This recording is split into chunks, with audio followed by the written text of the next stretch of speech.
আগামী রবিবার আমাদের পরম আরাধ্য পরম গুরুদেব শ্রীমন মহর্ষি হরিকৃপানন্দ স্বামীজি তথা মুনি বাবাজির 166তম আবির্ভাব তিথি উপলক্ষে আশ্রমে গীতাপাঠ আদি অনাড়ম্বরভাবে ধর্মীয় অনুষ্ঠান পরিচালিত হবে। আপনারা সবাই যোগদান করবেন এবং প্রসাদ গ্রহণ করবেন।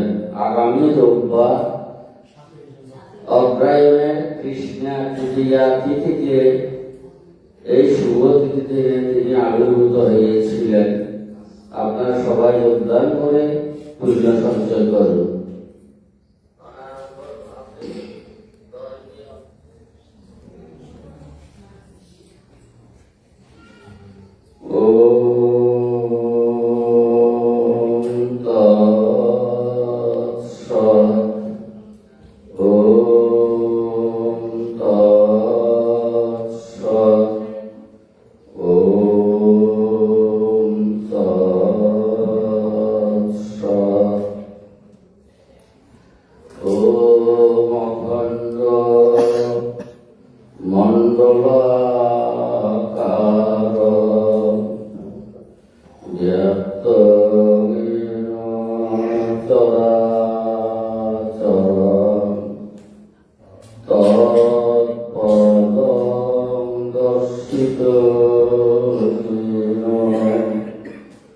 তস্मै শ্রী গুরবে নমঃ। ওম মঙ্গলং করোতি বাচালং পঙ্গুং লঙ্ঘয়তে গিরিম যৎকৃপাতমহং বন্দে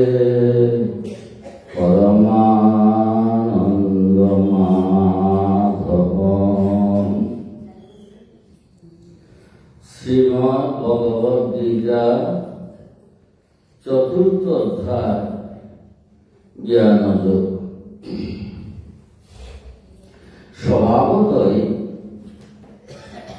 প্রশ্ন জাগবে, জ্ঞানের কথা কি শুধু চতুর্থ অধ্যায়ে বলা হয়েছে?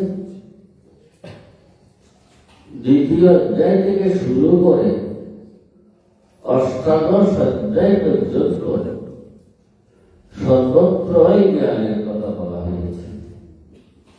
তবে এটার নাম জ্ঞানযোগ কেন বলা হয়েছে? কারণ প্রত্যেকটি অধ্যায়ে একটি বিষয়ত্ব নিয়ে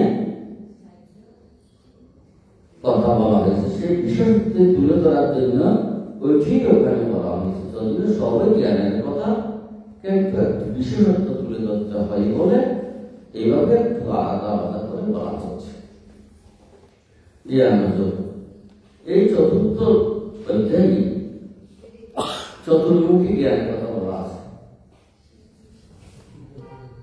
একেবারে উচ্ছাঙ্গ জ্ঞানের কথা আছে, সামাজিক কথা আছে, তপস্যার কথা আছে, সংযমের কথা আছে। এই কারণে সকল স্তরের জ্ঞানের কথা বলা আছে বলেই এটাকে জ্ঞানযোগ বলা হয়েছে। আরেকটি বিষয় ভগবান যেখানে পরিষ্কার করেছেন, সেই বিষয়টি হল যে ধর্ম তথ্য, এই যে বিজ্ঞান, এটি অনুৎপন্ন, এটা অনাদি, এটা কালের দ্বারা কখনো তাকে আবদ্ধ করা যায় না। এই কথাটি ভগবান এখানে ক্লিয়ার করেছেন। আমরা মনে করেছি যে সাধারণ মানুষের দৃষ্টিভঙ্গি হচ্ছে ভগবান দ্বাপর যুগের শেষে এই ভারতবর্ষে আবির্ভূত হয়েছিলেন, তখন তিনি গীতা বলেছিলেন। গীতার জন্ম তখন না, গীতার জন্ম কখন? জন্মই তো হয় না, এটা অনাদি অনুৎপন্ন। ভগবানের যেমন কোন স্রষ্টা নেই, ভগবানকে যেমন কেউ তৈরি করে নাই, ভগবান অনাদিকাল থেকে যেহেতু ছিলেন, সে ভগবানের ধর্ম, ভগবানের তত্ত্ব, ভগবানের কথা সবসময় ছিল, অনাদিকাল থেকে ছিল। এগুলো কালে কালে মানুষ ভুলে যায়। তো একটি গুরুত্বপূর্ণ কথা বলা হয়েছে এখানে, এই যে তত্ত্বটা, ভগবানের এই কথাগুলো, এগুলো পরম্পরা, এগুলো পরম্পরা। পরম্পরা না থাকলে এই জ্ঞান থাকে না। তখন যেমন ধরুন বইতে লেখা আছে, বই আপনার করুন, কিন্তু ধর্ম বুঝবেন না। বই পড়ে যদি ধর্ম লাভ করা যেত, তাহলে কেউ গুরুর কাছে যেত না। তো রামায়ণ, মহাভারত, বেদ, পুরাণ, 18 পুরাণ, 14 4 বেদ সব তো আছে, কিন্তু ভগবান বললেন না, এটা পরম্পরা বিদ্যা, এটা কালে নষ্ট হয়ে। যেমন ধরুন আমাদের আশ্রমের কথা ধরি, আমাদের গুরুদাস পরমসভা থেকে এ পর্যন্ত এসেছে এই বিদ্যাটা। এই আমাদের মধ্যে যদি কেউ সিদ্ধিলাভ না করে, এই বিদ্যা ধারণ করার ক্ষমতা না থাকে, তখন আর এই বিদ্যা সঞ্চার হওয়ার পরটি ডেডলাইন হবে। তখন কি হবে জানেন? এই যে আমাদের মতো মূর্খগুলো, মূঢ় গুরু শাস্ত্র নেই সেজেছে। আমাদের আমরা দেখেছি গুরু সেজেছে। গুরু সেজে যারা বিদ্যা দান করবে নিষ্ফল, গুরুও নিষ্ফল, গুরু এরা নিষ্ফল। এটা পরম্পরা বিদ্যা। বাবাজি সেই কথাটি এখানে বলেছেন, কি মনে রাখা প্রয়োজন। কেন? ভগবানের এই তত্ত্বটি বিলীন হয়ে গেল, পরম্পরা পাওয়া যায়নি বলে। বাবাজি বলছেন, দেখো আমি এই গীতা তত্ত্ব, গীতাতে যা বলেছি, বর্তমানে এটা গীতা নাম দিয়ে আছে, আগেকার দিনে হয়তো এটা অন্য নামে ছিল। কারণ কালে কালে ভগবান যে কথা বলেন, সে কথাগুলো সেই কালের সময় যে টাইটেল দেওয়া হয়েছে সেই টাইটেলে বলা হয়। ঠিক এখন এটা গীতা নামে আমাদের কাছে সে তথ্য, নামটা নহে, ভিতরের তত্ত্বটা। গীতাবাণী গান করেছেন, কি বলেছেন?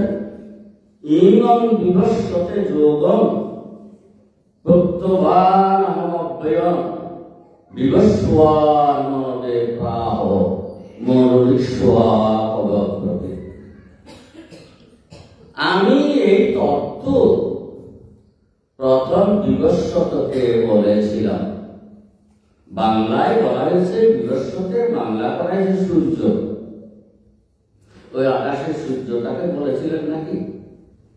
এর ব্যক্তি যারা বাস্তব জগতের মধ্যে বাস্তব চিন্তা ভাবনা করে, সূর্যটা একটি জড় পদার্থ, তাকে ভগবান বললেন, এই খুলে গেছে,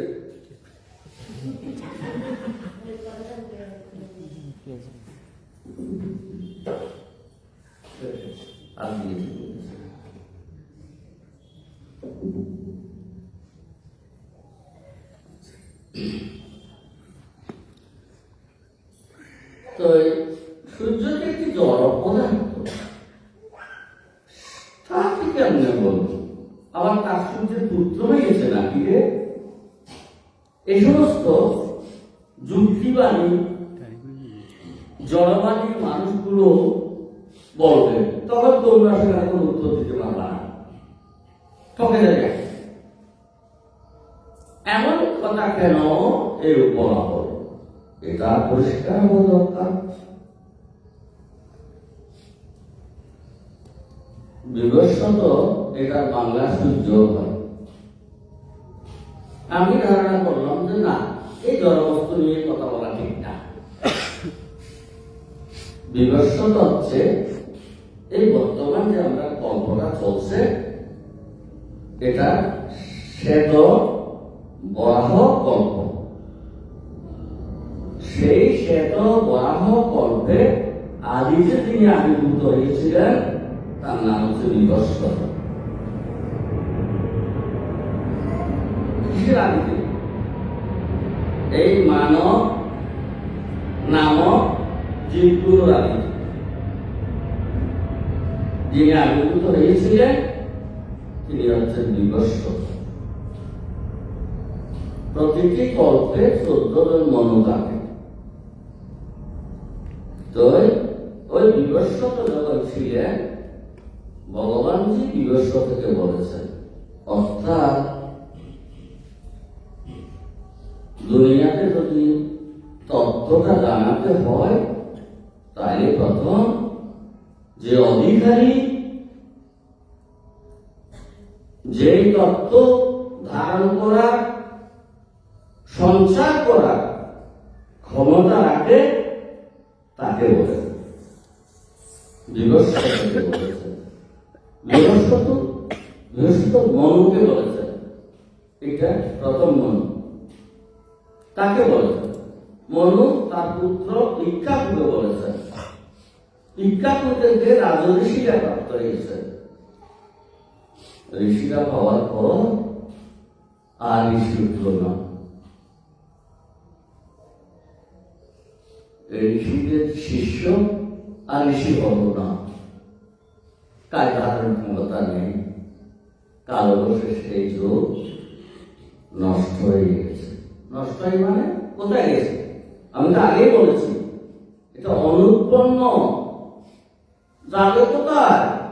যাওয়ার জায়গা নেই, হারিয়ে যাবে না, তার নিজের জায়গায় নিজে চলে যাবে। এই নিজের জায়গাটি কি? এটা হচ্ছে পরমাত্মা, পরব্রহ্মের, ঈশ্বরের সেই জায়গাটি। সেই জায়গাটির নাম চিদাকাশ। চিদাকাশ নেটওয়ার্কে বাটন টিপার লোক না থাকাতে সেখানে চলে গেছে, আর বের হচ্ছে না। কম্পিউটার যন্ত্র মানে ওইটাকে বলে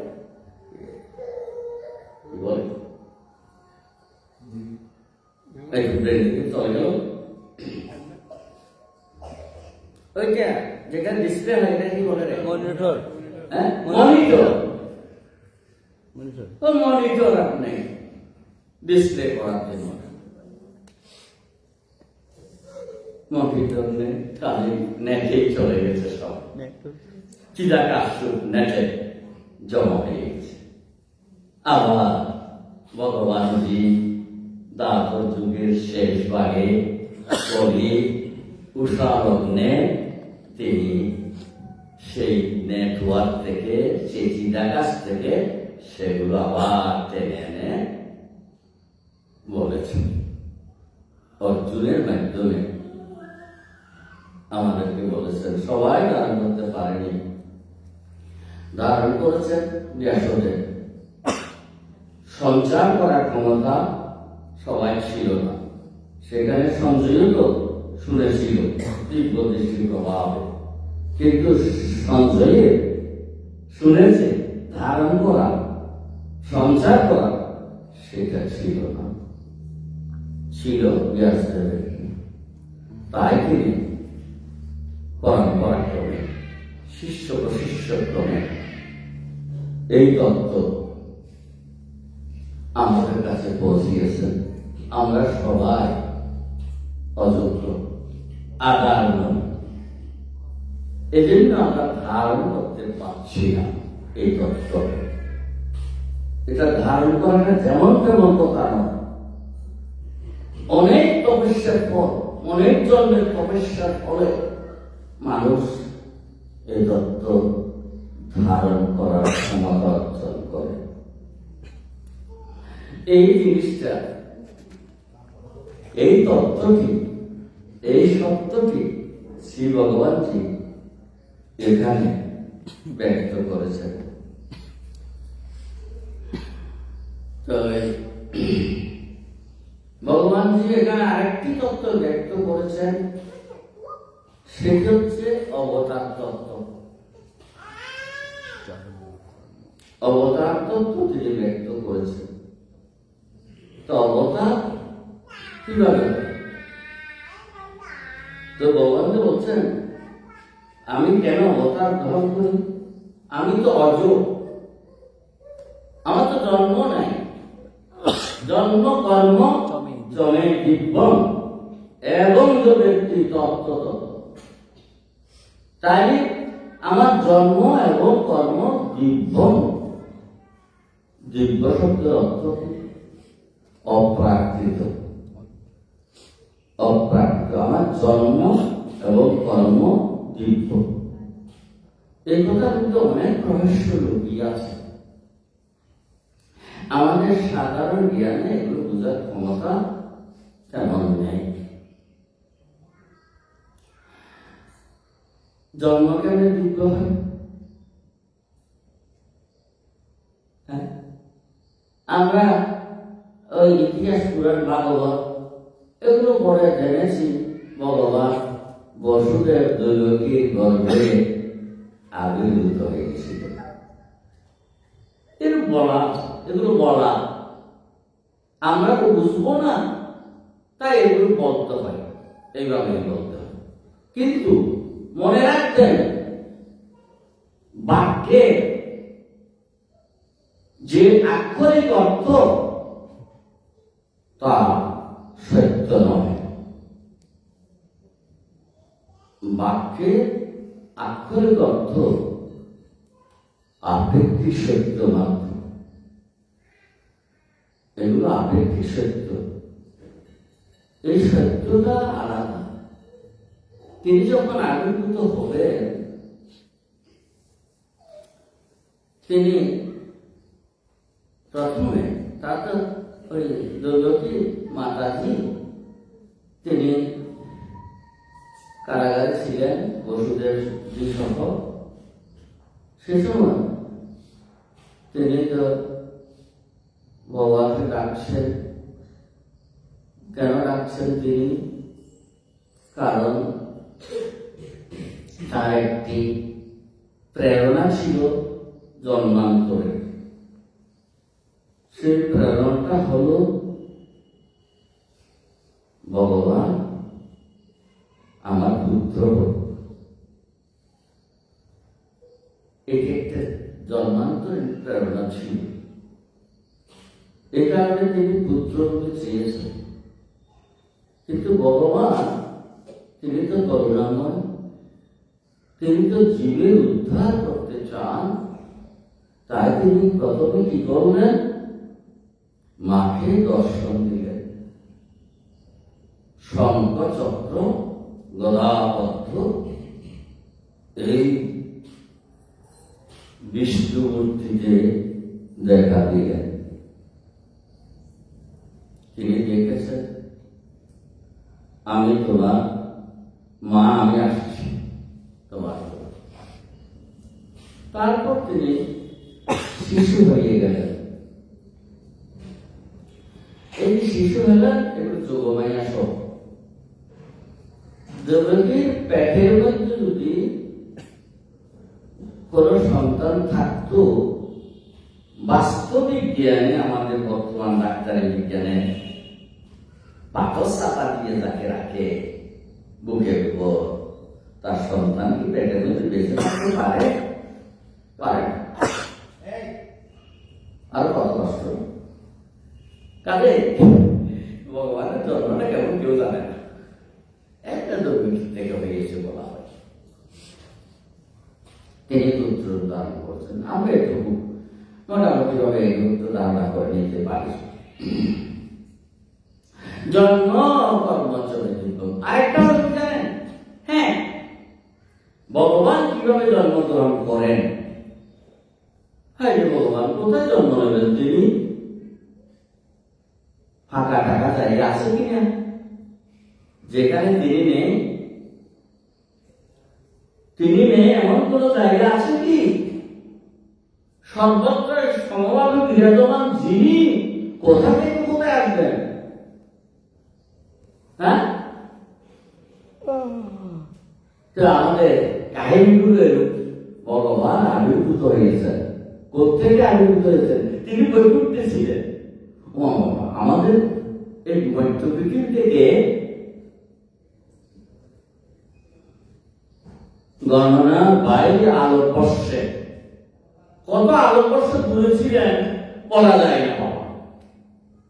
সেখান থেকে তিনি এখানে এসেছেন। তাহলে আমরা ভগবানকে মাইনাস করে দিয়েছি। ওই যে বৈকুণ্ঠ আর এই মধ্যলোকে, মধ্যকালে যে ফাঁকা জায়গা, এখানে ভগবান নেই, এরকম করে দিয়েছি। কোথা থেকে তিনি কি করেন? এই যে আত্মমায়া বলে, আমি নিজের আত্মমায়াকে, আমার প্রকৃতিকে আমি অধিকার করে, প্রকৃতিকে রূপদান করে, প্রকৃতির মাধ্যমে আমি নিজেকে প্রকাশ করি। এটি হচ্ছে ভগবানের আবির্ভাব। এটাতে জরায়ুজ, অন্ডজ, শ্বেতজ, উদ্ভিজ্জ এসব কোনো ব্যাপারেই নেই। জন্ম কর্ম শ্রমে দিব্য। আর কর্ম, ভগবান কোন কর্মই করেন না।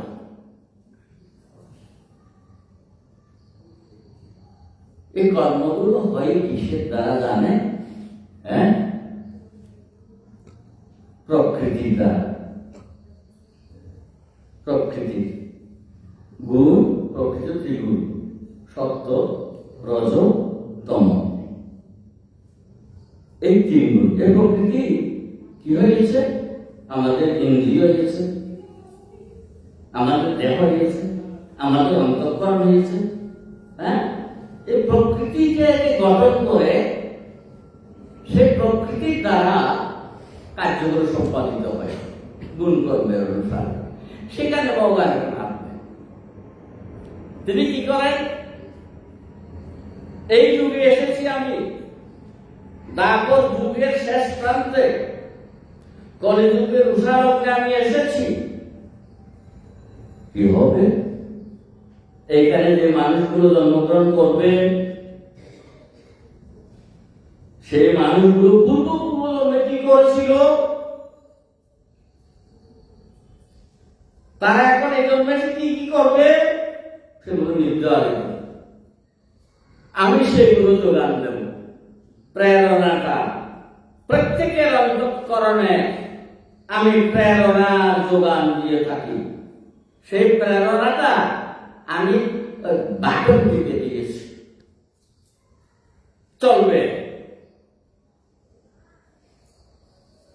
এইভাবে কর্মগুলো হয়ে থাকে। জন্ম কর্ম চলে দিব্যং, এটা যারা জেনেছে আমার এই কর্মের কৌশলটা, তারা মুক্তি লাভ করবে। যারা জেনেছে কেমনে মুক্তি লাভ করবে, তারাও তাদের কর্মগুলো সেভাবে অনুষ্ঠিত হোক, দেখবেন তিনি পূর্বজন্মের কর্মের সংস্কারে এই কর্মগুলো অনুষ্ঠিত হচ্ছে ত্রিগুণের ক্রিয়ায়। তিনি দর্শন করবেন, আমি আত্মা, আমি এটার সাথে লিপ্ত নহি। এগুলো প্রকৃতি কাজ। প্রকৃতি পূর্বজন্মের সংস্কার অনুযায়ী এই কাজগুলো করে যাচ্ছে। আমি দ্রষ্টা। এইভাবে তিনি বলছেন, আমার এই জন্ম কর্ম যে জানে সে মুক্তি লাভ হয়। তো মুক্তি কেমন হবে? এই জানা মানে এইরূপে জানা, নিষ্কাম ভাবে কর্ম করা, ভগবতের কর্ম করা। কেন আবির্ভূত হয় আমি? যুগে যুগে আমি আবির্ভূত হয়। আসলে বলতে গেলে ভগবান ছাড়া জগতে তো কিছুই নেই, পরমাত্মা ছাড়া কিছুই নেই। দেখেন তো, আমরা তো মানুষ অনেক গবেষণা করে বৈজ্ঞানিক হয়েছি আমরা, না? আচ্ছা, আমরা অনেকে ধ্যান ধারণা করে ব্রহ্মকে জেনে গেছি, আমি ব্রহ্ম পেয়ে গেছি। এই শাস্ত্র বলা হয় ব্রহ্ম জানাতি যশ ব্রহ্ম, না ব্রহ্ম লোক ব্রহ্ম ভগবতী, হ্যাঁ, ব্রহ্ম জানাতে সে ব্রহ্ম হয়ে যায়। এই শ্লোকটা করে। আচ্ছা, আপনি তো ব্রহ্ম হয়ে গেছেন দেখি, একটা কাজ করেন তো, এই যে বিশ্ব ব্রহ্মাণ্ড এখন জগৎ সেট করেছে, সেই সেটটা একটু করেন তো দেখি। এই যে আকাশের মধ্যে এখন এতগুলো জগৎ সেট করে দিয়েছেন, করোনা দেখে একটু সেট করে দেখি। হ্যাঁ, ভাবার বিষয় এগুলো। তিনি কিভাবে জগতের কারাকারিত হয়েছে, আমি আবির্ভূত হই কখন? আমি অজর, আমি আবির্ভূত হই। আবির্ভূত হওয়া শব্দের অর্থ হচ্ছে তিনি চুপ করেছিলেন, কথাবার্তা বলেন নাই, আর চুক্তি করে থাকতে পারছেন না, তখন তিনি মেতে উঠেন। এটাকে বলা আবির্ভাব। মানবার জন্য এটা লাগবে না, হ্যাঁ, স্পিকার লাগবে তো, কথা বলার জন্য সবাইকে স্পিকার লাগবে। তো এই স্পিকার নিয়েছে। স্পিকার মানে মুখ, চোখ, কান, দেহ, স্পিকার ব্যবহার করছে। আবির্ভূত হওয়া শব্দ স্পিকার ব্যবহার করা, তিনি কথা বলবেন। সেই বলছেন, কখন বলি আমি কথা? যদা যদা ধর্মস্য গ্লানির্ভবতি ভারত অভ্যুত্থানমধর্মস্য তদাত্মানং সৃজাম্যহম। যখন যখন ধর্মের গ্লানি হয়,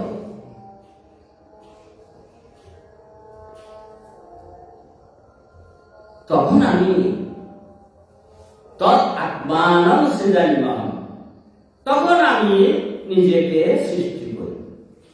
আত্মমায়া নিজেকে সৃষ্টি করি মানে এখানে আমাদের বোঝানোর জন্য তিনি ওই অভিনয় করেন।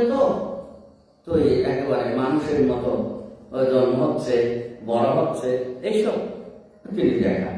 কিন্তু আসলে তিনি কি করছেন? ওই স্পিকার ব্যবহার করছেন, শ্রবণ করাচ্ছেন। কখন? যখন ধর্মের গ্লানি হয়। ধর্মের গ্লানি তো আগেই বলে ফেলেছি।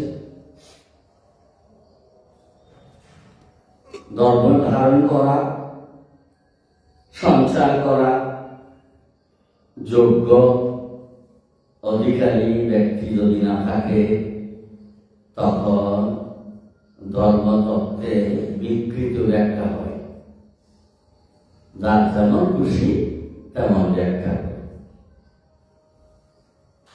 তারা বুঝে না তারা ধর্ম করছে না, তারা বুঝে না, তারা বলে তারা ধর্ম করছে।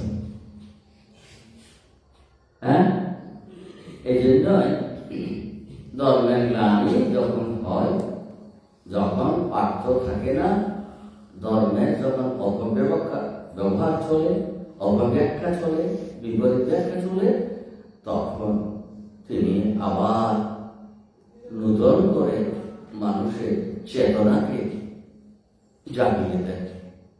তিনি কথা বলেন মানে চেতনাকে জাগিয়ে দেন, অসত্য থেকে সত্যে ফিরিয়ে আনার জন্য এভাবে জাগিয়ে দেন। আর কি করেন? পরিত্রাণায় সাধু না, সাধুদের পরিত্রাণ করার জন্য। সাধুদের আবার পরিত্রাণ, সাধুরা যখন সাধু হয়ে গেছেন, তিনি কি পরিত্রাণ পান নাই? হয়, এটা হয় নাকি?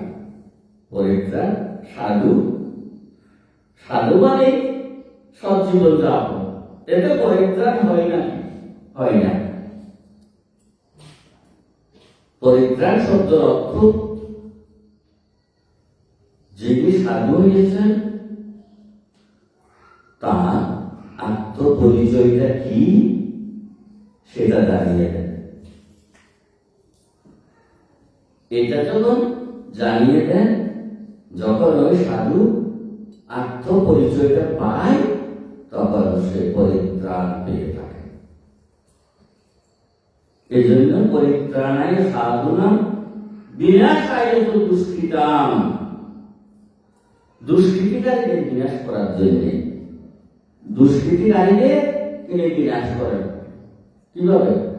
তো মানুষ দুষ্কৃতি করে, তো তাকে বিনাশ করতে হবে না? না না না না, ওই মানুষের ভিতরে যে অসুখটা বসে আছে সেই অসুখটাকে বিনাশ করার জন্য প্রতি পৃথিবীর মানুষগুলো অত্যন্ত অসুখ হয়ে গেছে, সবাইকে মেরে ফেলতে হবে। না না না না, এরকম নয়। প্রত্যেক মানুষের ভিতরে, যাদের ভিতরে অসুখ বসে আছে, দুষ্ট সজাগ বসে আছে, সেই দুষ্কৃতিকারী সেই কে? সে হচ্ছে অহংকার। সে অহংকার, এই অহংকার দুষ্কৃতিকারীকে বিনাশ করার জন্য তিনি আবির্ভূত হন।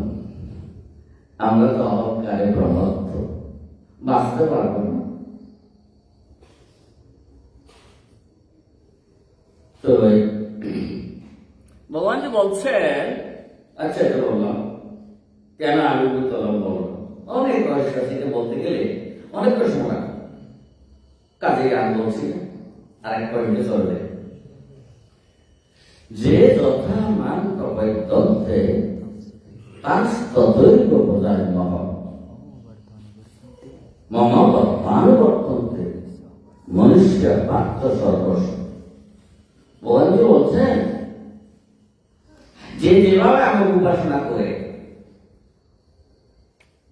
আমি তাকে সেভাবে অনুভব করি। সব মানুষ আমার পথটা অনুসরণ করে চলছে। এই মহাবাক্য যে এটা বলা হচ্ছে, পৃথিবীতে যত মানুষ জন্মগ্রহণ করেছে তাদের মধ্যে অবস্থানজনিত কারণে, পারিপার্শ্বিকতার কারণে তাদের চিন্তা চেতনার মধ্যে পার্থক্য দেখা যাবে। একজন শহরে বাস করে, শহরের মানুষের যে মানসিকতা গ্রামের মানুষের সে মানসিকতা থাকে না। এরূপ অবস্থান ভেদে মানুষের মানস চেতনা বিভিন্ন বিভিন্ন ভাবে তারা ভগবানকে বিভিন্ন ভাবে দেখে। আমাদের ভারতবর্ষে যে সনাতন ধর্মের আবির্ভাব, সেই সনাতন ধর্মের মধ্যে আমরা দেখতে পাচ্ছি রাম ভক্ত, কৃষ্ণ ভক্ত, হনুমান ভক্ত, সূর্য ভক্ত, গণপতি ভক্ত, গণেশ ভক্ত, এইরূপ আবার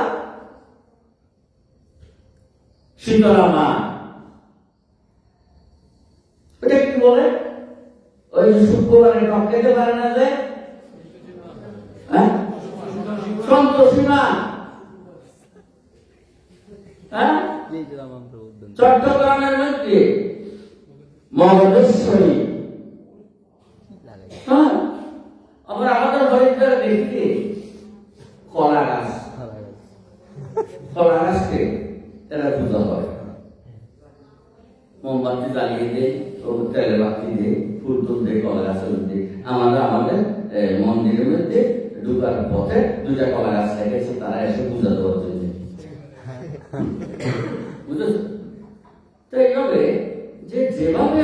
পূজা করে, আমি তাকে সেভাবে অনুগ্রহ করে থাকি। এগুলোকে বাধা দিও না। সেগুলো করতে করতে করতে করতে একদিন তার যে চেতনা, সত্য চেতনাকে জাগ্রত হবে। এটা বড়, এটা ছোট, এগুলো করো না। আমার যখন ইচ্ছা হবে, বলা আছে কি জানো, মন্ত্রটা মনে নেই, মন্ত্রের ভাবটা তোমার মনে আছে। সেটা কি? ভগবান তাকে গ্রহণ করে।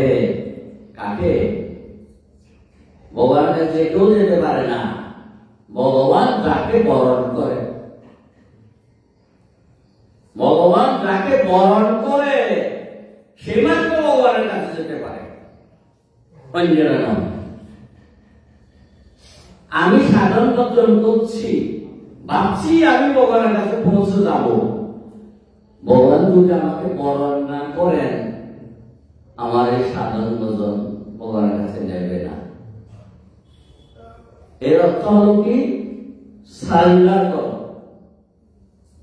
তোমার তপস্যায় তুমি যাবে সেটা নয়, ভগবানের কাছে সমস্ত কিছু অর্পণ করে দাও, তাহলে তোমাকে তিনি নিয়ে যাবে। আচ্ছা, এই যে বলেন, তাহলে যে যে অবস্থা আছে সেটা ভগবানকে ডাকুক। আর যদি প্রাণের চেতনা থাকে, গুরু সদ্গুরু চরণে আশ্রয় নিন। সবাই যারা ন্যায় নিয়ে করুন, সদ্গুরু চরণে আশ্রয় নিয়ে মানস চেতনাকে প্রসার করা সাধনের প্রতি হোক। ভগবান বললেন, আমি 4টা বর্ণ সৃষ্টি করেছি, চাতুর বর্ণ মায়া সৃষ্ট গুণগত বিরস তস্য কর্তার। তাহলে আমি করলো, আমি করি না, আমি কর্তা নাই।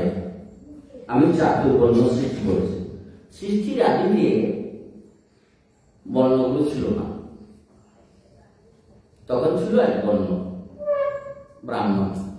প্রজাপতি মামাদের পিতামহ ব্রহ্মা, ব্রহ্মার থেকে সন্তান হয়েছে বলে ব্রহ্মার পুত্রগুলোর নাম ব্রাহ্মণ। ব্রহ্মার পুত্র ব্রাহ্মণই হবে,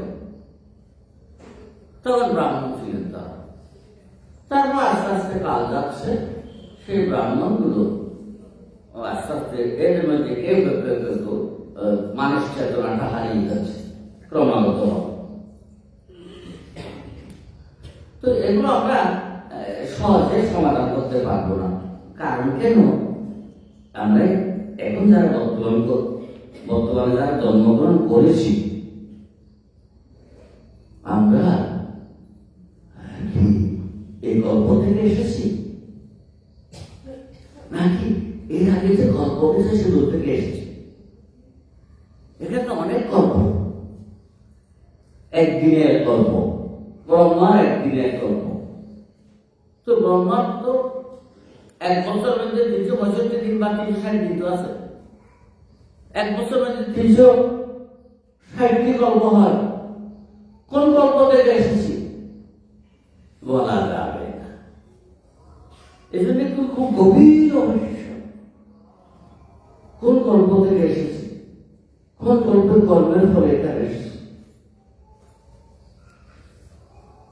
তাই ওই প্রথমে যে ব্রাহ্মণ ছিল, এগুলো আদি গল্পের কথা বলছে।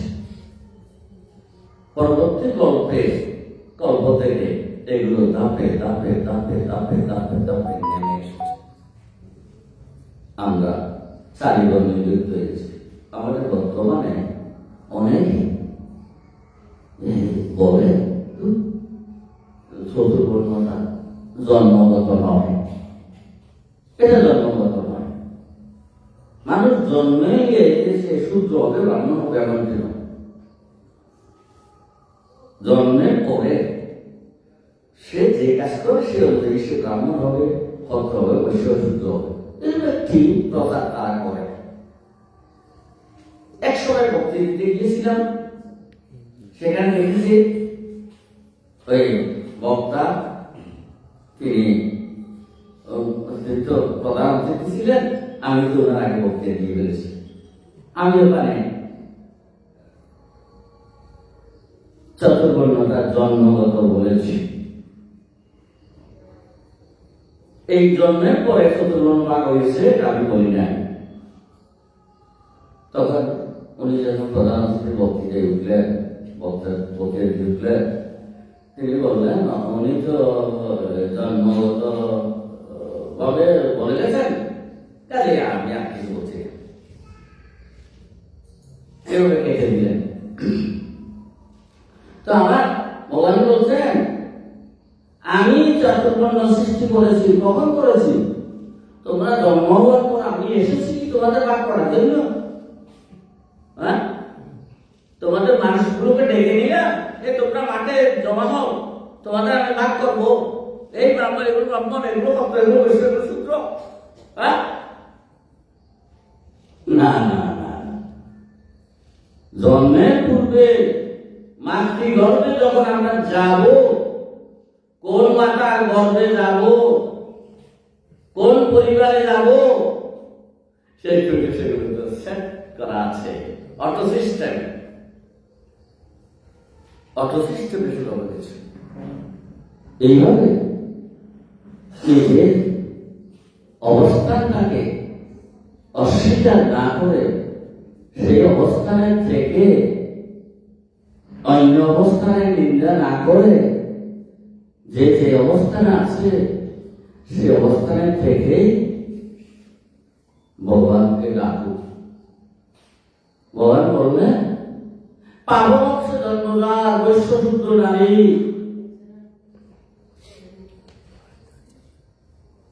সে তো মুক্তি পায় যাদের ঘরে ভক্তি ভাবে ধরে। হ্যাঁ, তিনি তো বলেন না যে তুমি পাপবংশে জন্মগ্রহণ করেছ, আমাকে পাবে না, সেটা বলেননি।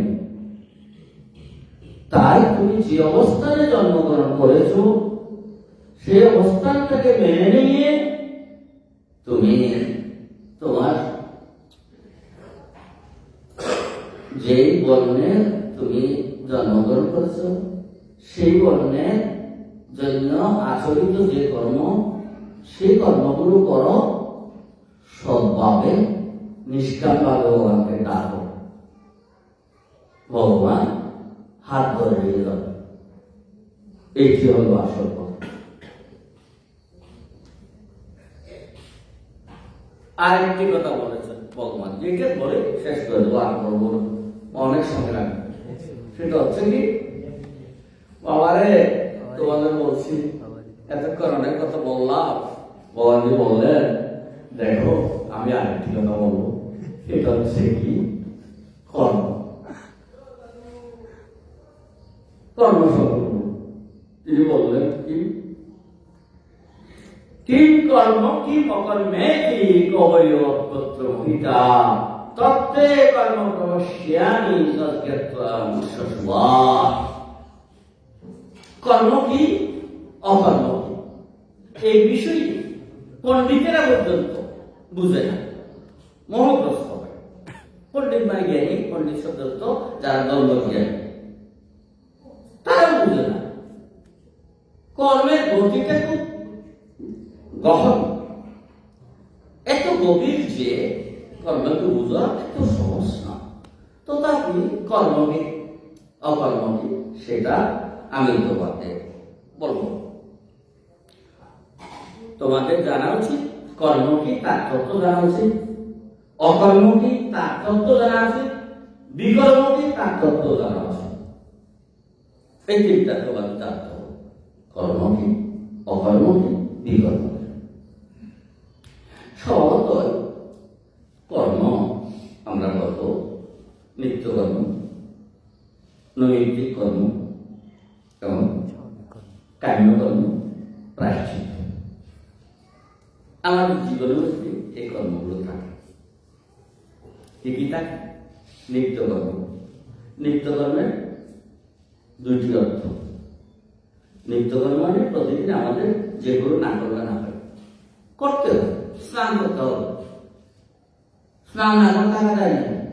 হ্যাঁ, সন্ধ্যা বন্দনা করতে হবে, এগুলো করতে হবে। ওই যে আসনে দুধ বাটি দুধ দিয়ে আয়োজন দিতে হবে, এগুলো নিত্যকর্ম। এটা একটি সাধারণত। আর একটা হচ্ছে নিত্যকর্ম। নিত্য হচ্ছে একমাত্র পরমাত্মা, পরমেশ্বর, ভগবান, তিনি নিত্য। যেই কর্ম নিত্যের সন্ধান দেয় সেটি নিত্যকর্ম। বুঝতে হবে, যেই কর্ম নিত্যের সন্ধান দেয়, নিত্যকে লাভ করার সাধন দেয়, কর্ম দেয়, সেটি হচ্ছে নিত্যকর্ম। নৈমিত্তিক কর্ম, নৈমিত্তিক কর্ম হচ্ছে শ্রাদ্ধ।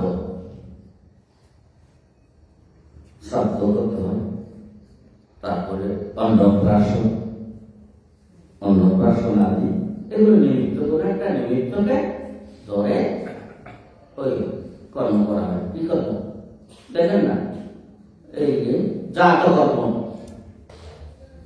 জাতকর্ম আজকাল ছেড়ে দিয়েছে লোকেরা। এখন জাতকর্ম করে না, ছেলে জন্ম হয়েছে তো বাপের ঠিক মতো কাম করে, জাতকর্ম করে না। জাতকর্ম হচ্ছে ষষ্ঠী পুজো করা। এখন ষষ্ঠী পুজো করে না, বাড়িতে তারা বকুল ফুলের পাতা কতগুলো নিয়ে ওগুলো ফুলে একটা নাম বলি, এই মধ্যে সেরে দিল। জাতকর্ম আর এখন করে না, এটা নৈমিত্তিক কর্ম, শ্রাদ্ধ নৈমিত্তিক কর্ম। আর হচ্ছে আরেকটা কর্ম আছে মারাত্মক কর্ম, যারা মানুষকে নেচে নেচে নেচে নিষ্পেষিত করছে, সেটা হচ্ছে কাম্য কর্ম। দেখুন, আমরা সবাই কাম্য কর্ম করি, কাম্য কর্মের বাইরে আমরা তেমন নেই। তো কাম্য কর্মের শব্দের অর্থ কোনটি কাম্য কর্ম? যেমন কর্ম নয়, কাম্য কর্ম হচ্ছে শাস্ত্র বিহিত কর্ম। শাস্ত্র যে কর্মগুলো নির্দিষ্ট করে দিয়েছে, বেদ যে কর্ম নির্দিষ্ট করে দিয়েছে, সেগুলো হচ্ছে কাম্য কর্ম। তো আমরা তো অসুরের তো অনেক কিছু কামনা করে, অসুরেরা সেটা শাস্ত্র বিহিত নয়, তারা কামনা করে ভগবানকে ডাকে, এগুলো না পাপ করবে না। এখানে কাম্যকর্ম বলতে বোঝায় পাপ করবে না, কোন পাপ কর্ম করবে না, পুণ্যকর্ম করবে, স্বাভাবিক কর্ম করবে, তাতে জীবন ধারণ থেকে জীবিকা উপার্জন করবে। জীবিকা উপার্জন করে দোষ হয় না, কিন্তু জীবিকা উপার্জন করতে গিয়ে সেখানে যদি শয়তানি করে, চুরি করে, ঠকায়, ঠকাই রোজগার করে, সেগুলো কথা বলা হয় না। শাস্ত্র বিহিত কর্ম, যেখানে রোজগার স্বচ্ছ, সেটাই এই কর্ম স্বাভাবিক জীবনযাপন করো। কামনা অসুবিধা নেই, কামনা করো ভগবানের কাছে, তুমি সব তোমার কর্ম কাম্য কর্ম। তো ভগবান কি করবে? তুমি কাম্য কর্ম করছো, তোমার কাম্য কর্ম বিয়োগ হতে পারে। ভগবান, আমি এই জগতের মধ্যে সুখ পেতে চাই, এরপর একটা কাম্য কর্ম জগতের সুখ পেতে চাই, তাহলে ভগবান কি করবে? তাকে পুনঃ পুনঃ এই জগতের মধ্যে প্রেরণ করবে, এই জগতের সুখ দেবে। কিভাবে সুখ দেখেন তো? সুখ কিভাবে? ওই যে আমাদের মোদীজি, তিনি প্রধানমন্ত্রী হয়েছেন, এই সুখ তো আমরা পাচ্ছি না। হ্যাঁ, আমেরিকাতে যে ট্রাম্প হয়েছে, সে সুখ তো আর অন্যরা পাচ্ছে না, জগতের সুখ। আবার পৌরসভার চেয়ারম্যান হয়েছেন, হ্যাঁ, উনি আবার পৌরসভার চেয়ারম্যান হয়েছেন, এই সুখ তো তো আর লোকেরা পাচ্ছে না। এই যে জাগতিক সুখ কামনা করে ভগবানকে ডেকেছে, তারা এই জগতে পুনঃ জন্মগ্রহণ করবে, এই জগতের এই সুখগুলো পাবে। আর কতগুলো কার্যকর্মী তারা বলে আমি জগতেও সুখ চাই, পরলোকেও সুখ চাই। তো তারা কি করে মরার পরে তাদের স্বর্গে রাখলো, বললো যাচ্ছে ঠিক আছে তোমার 100 বছর স্বর্গবাদ দিলাম, 100 বছর শেষ আবার মধ্যে পাঠাবে তাকে। এই জন্ম মরণ চক্রে কার্যকর্মীরা ঘুরতে থাকে। আর নিত্যকর্ম যেটা বললাম সেটা নিষ্কাম কর্ম, কামনা থাকে। আমি যে বললাম কর্ম কি অকর্ম কি লোকে বুঝে না। কর্ম কি? আমি বললাম শোনো, কর্ম হচ্ছে নিষ্কাম কর্ম। আমি অন্য কর্মের কথা বলছি না, আমি নিষ্কাম কর্মের কথা বলছি। কি কর্ম? এটা কি হয়? নিষ্কাম কর্মটা কি হয় জানো? অকর্ম হয়। অকর্ম। আমরা যদি এইখানে মাটি করে একটু কিছু চাষ করি, তার একটা ফল পাবো না? পাবো তো? আর যদি চাষ না করে ফল পাবো না। তো এই কাজ করলে একটা ফল পাওয়া যায়, এটা হচ্ছে স্বভাব। কাজে যখন ফল দেয় সেটার কথা বলেননি তিনি ভগবান। কর্ম যখন ফল প্রসব করে না তখন সেটা কর্মটা অকর্ম হয়ে যায়। কর্ম কখন ফল প্রসব করে না? যখন ভগবানের কাছে শুধু ভগবানের চরণ ছাড়া আর কিছুই চাই না। সব কর্ম করে কিন্তু ভগবান ছাড়া কিছু চাই না। তারা ভগবান কাছে, হে ভগবান আমি তোমাকে ডাকছি, আমাকে গাড়ি দাও, বাড়ি দাও, নারী দাও, ধন দাও, এসব করে না। আমি কিছুই চাই না, আমি শুধু তোমাকেই চাই। এইভাবে যারা কর্ম করে তাদের কর্ম ফল প্রসব করে না, তখন তাদের কর্মটা অকর্ম হয়ে যায়। আবার অকর্ম কোনটি? আরেকটা কর্ম আছে, অলস, কর্ম করে না, ফল পায় না, অকর্মণ্য। এই অকর্মণ্য যে সে অহংকারী, অকর্মণ্য, তার মধ্যে সুপ্ত অহংকার থাকে। সে যেহেতু কর্ম করে নাই, অভিমানগত, অহংকারগত, আলস্যগত, ভগবান তাকে মাফ করবেন না, প্রকৃতি তাকে মাফ করবে না, প্রকৃতি তাকে সাজা দেবে।